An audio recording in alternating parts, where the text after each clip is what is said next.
1 Coríntios, capítulo 14.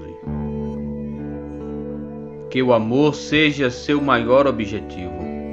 Contudo, desejem também os dons espirituais, especialmente a capacidade de profetizar. Pois quem fala em línguas fala apenas com Deus, pois ninguém mais o entende, e em espírito fala verdades ocultas. Mas aquele que profetiza fortalece, anima e conforta os outros. Quem fala em línguas fortalece a si mesmo, mas quem profetiza fortalece toda a igreja. Gostaria que todos vocês falassem em línguas, mas gostaria ainda mais que todos profetizassem, pois a profecia é superior a falar em línguas, a menos que alguém interprete o que vocês dizem, para que toda a igreja seja fortalecida.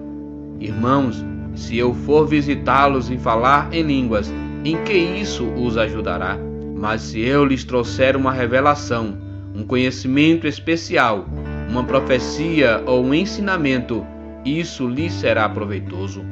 Até mesmo instrumentos inanimados como a flauta ou a harpa precisam soar as notas com clareza. Do contrário, ninguém conhecerá a melodia.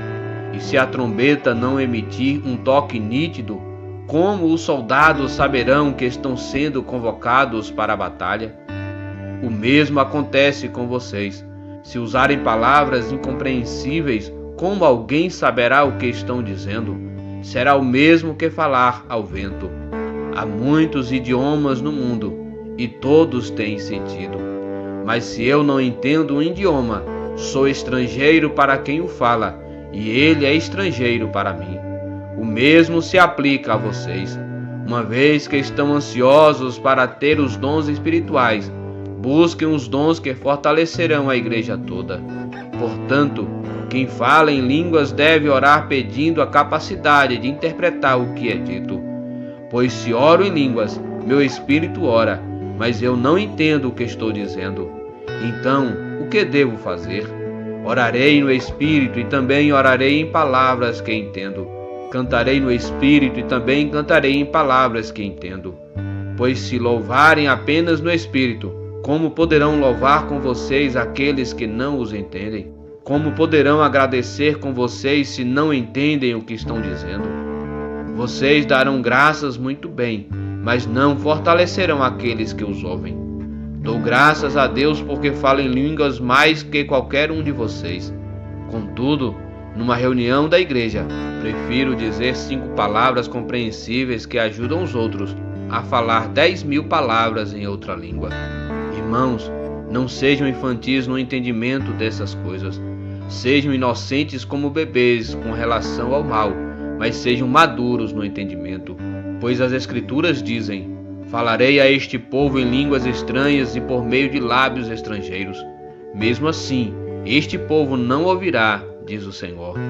Portanto, falar em línguas é um sinal não para os que creem, mas para os descrentes. A profecia, contudo, é para os que creem, e não para os descrentes.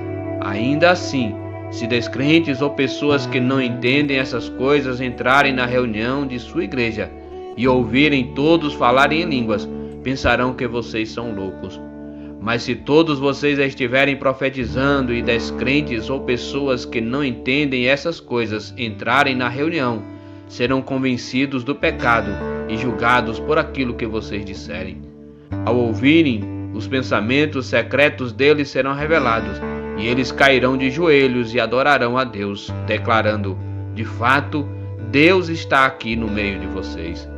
Pois bem, irmãos, o que fazer então?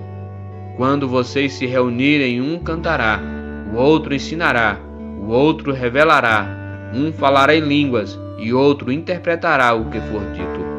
Tudo o que for feito, porém, deverá fortalecer a todos. Não mais que 2 ou 3 devem falar em línguas. Devem se pronunciar um de cada vez, e alguém deve interpretar o que disserem. Mas se não houver alguém que possa interpretar, devem permanecer calados na reunião da igreja, falando com Deus em particular. Que 2 ou 3 profetizem e outros avaliem o que for dito. Se alguém estiver profetizando e outra pessoa receber uma revelação, quem está falando deve se calar. Desse modo, todos que profetizam terão sua vez de falar, um depois do outro, para que todos sejam instruídos e encorajados. Aqueles que profetizam têm controle de seu espírito e podem falar um por vez. Pois Deus não é Deus de desordem, mas de paz, como em todas as reuniões do povo santo. As mulheres devem permanecer em silêncio durante as reuniões da igreja. Não é permitido que falem. Devem ser submissas, como diz a lei. Se tiverem alguma pergunta, devem fazê-la ao marido em casa, pois não é apropriado que as mulheres falem nas reuniões da igreja. Ou vocês pensam que a palavra de Deus se originou entre vocês? Acaso são os únicos aos quais ela foi entregue? Se alguém afirma ser profeta ou se considera espiritual, será o primeiro a reconhecer que o que lhes digo é uma ordem do Senhor. Se alguém ignorar esse fato, ele mesmo será ignorado. Portanto, meus irmãos, anseiem em profetizar e não proíbam o falar em línguas, mas cuidem para que tudo seja feito com decência e ordem.